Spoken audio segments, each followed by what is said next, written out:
Енді қол ұшы бұлшықеттеріне келетін болсақ, олар медиалды, латералды, ортаңғы деп бөліп алғанбыз сабақтың басында.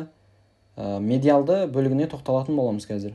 Олардың бас бармақты әкететін бұлшықет мускулус абдуктор поллицис бревис. Олар басталады қайықша тәрізді сүйектен бастау алады, және де бас бармақтың проксималды бунағына барып бекиді.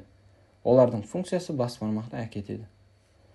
Ал енді бас бармақты әкелетін бұлшықет оған қарама-қарсы бағанағы әкететін болса, бұл әкелетін болады бас бармақтан. Мускулус абдуктор поллицис. Аддуктор деп аталады олар. Ал енді олардың басталатын жері, олардың екі басы болады. Олар көлденең басы және де қиғаш басы. Капут трансверсис, капут обликум деп аталады.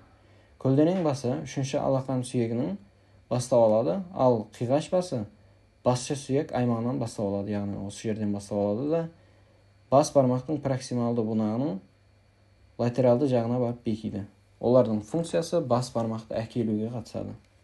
Ал енді бас бармақты қысқа бүккіші мускулус флексо поллицис бревис. Олар беткей басы және де терең басы болады. Беткей басы жазғыш сіңірден басталады, ал терең басы трапеция тәрізді сүйектен бастау алады.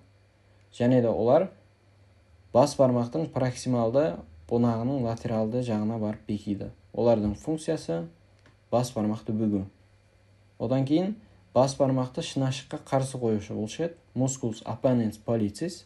Олар трапеция тәрізді сүйектен бастау алады, және де бірінші алақан сүйегіне барып бекиді. Олардың функциясы бас бармақты шынашыққа қарсы қоятын болады.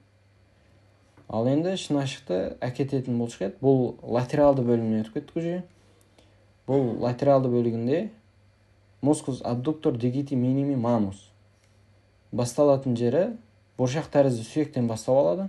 Одан кейін 5-ші саусақтың проксималды бунағының латералды шетіне барып бекиді. Оларды шынашықты әкететін болады олар. Одан кейін алақанның қысқа бұлшықеті мускулус пальмарис бревис.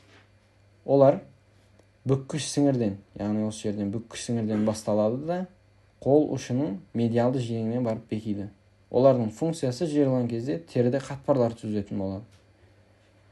Одан кейін шынашықтың қысқа бүккіші мускулус флексо дигити миними бревис манус деп аталады. Олар ілмек тәрізді сүйектен бастау алады, және де 5-ші саусақтың бунағының 5-ші саусақ проксималды бунағына барып бекиді. Олардың функциясы жиырылғанда шынашықты бүгетін болады. Одан кейін шынашықтың қарсы қоюшы бұлшықеті мускулус аппоненс дигити миними манус деп аталады. Бұл ілмек тәрізді сүйектен бастау алады да 5-ші алақан сүйегіне барып бекиді.